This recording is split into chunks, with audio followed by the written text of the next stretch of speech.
Bọ́ba Ṣùwà Akilẹ̀ Ìjẹ̀bú Olóyè Chris Okunọwọ̀ gbé oríyìn fún ẹgbẹ́ àwọn akẹ́kọ̀ọ́ jáde ilé ẹ̀kọ́ Ìjẹ̀bú Muslim College fún àtìlẹ́yìn gbogbogbà tí wọ́n ṣe sí ilé ẹ̀kọ́ náà. Olóyè Chris Okunọwọ̀ sọ̀rọ̀ yìí níbi ayẹyẹ ọjọ́ ẹgbẹ́ àwọn akẹ́kọ̀ọ́ jáde ti ilé ẹ̀kọ́ Ìjẹ̀bú Muslim College ní Ìjẹ̀bú Òde.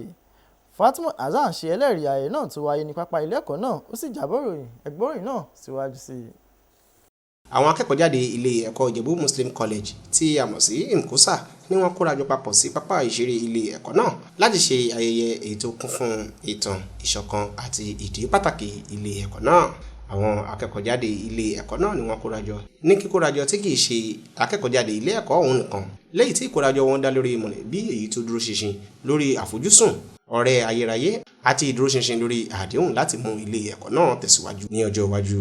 Lára àwọn èèyàn pàtàkì tó péjú pésẹ̀ síbi ayẹyẹ ọjọ́ ọ̀hún ni alákòóso ètò ẹ̀kọ́, ìmọ̀ ẹ̀rọ ohun ìmọ̀ ìjìnlẹ̀ ní ìpínlẹ̀ Ògùn, ìyẹn ọ̀jọ̀gbọ́n Àbáyọ̀mí Arégbàbù. Alága ọjọ́ náà tó tún jẹ́ Bọ́ba Ṣùwà Akilẹ̀ Ìjẹ̀bú Olóyè Chris Okunọwọ̀, ààrẹ àpapọ̀ ẹgbẹ́ akẹ́kọ̀ọ́ jáde ilé ẹ̀kọ́ ọ̀hún Aṣíwájú Táíwò Adéníjì, igbákejì rẹ̀ àti àwọn èèyàn jàǹkànjàǹkàn tó kù.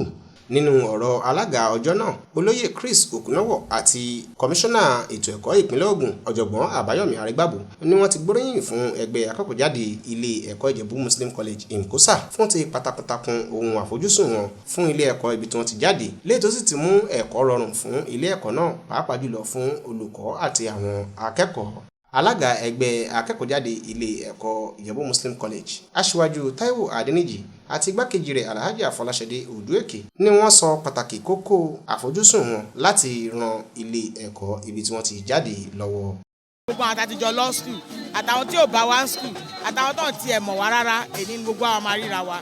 So bí ìgbà tí ọba lọ ṣojú ìdọ̀bá ń Jẹ̀bú Òde, gbogbo set tó wà ń ba ilé ní 36 ni wá. Lẹ́yìn wàgbà náà ni wọ́n pín ẹ̀bùn fún àwọn akẹ́kọ̀ọ́ jáde èyí tí wọ́n mú ìlérí wọn ṣẹ, lẹ́yìn tí wọ́n sì fún ẹgbẹ́ agbábọ́ọ̀lù Ìjẹ̀bú Muslim College ní èbítúbitì owó ìfẹ́ fún ti ipa takuntakun tí wọ́n kó àti àṣeyọrí wọn. Ayẹyẹ yìí yóò dá lórí àṣeyọrí ilé ẹ̀kọ́ náà, ṣùgbọ́n èyí tó dá lórí ẹ̀mí ìṣọ̀kan, ìfarajìn àti ìtẹ̀síwájú ẹgbẹ́ akẹ́kọ̀ọ́ jáde ilé ẹ̀kọ́ náà. Láti iléeṣẹ́ NTA Ìjẹ̀bú Òde, Ìdòwú Ògúnbàjò ló ń ṣe àtúpalẹ̀ ìròyìn.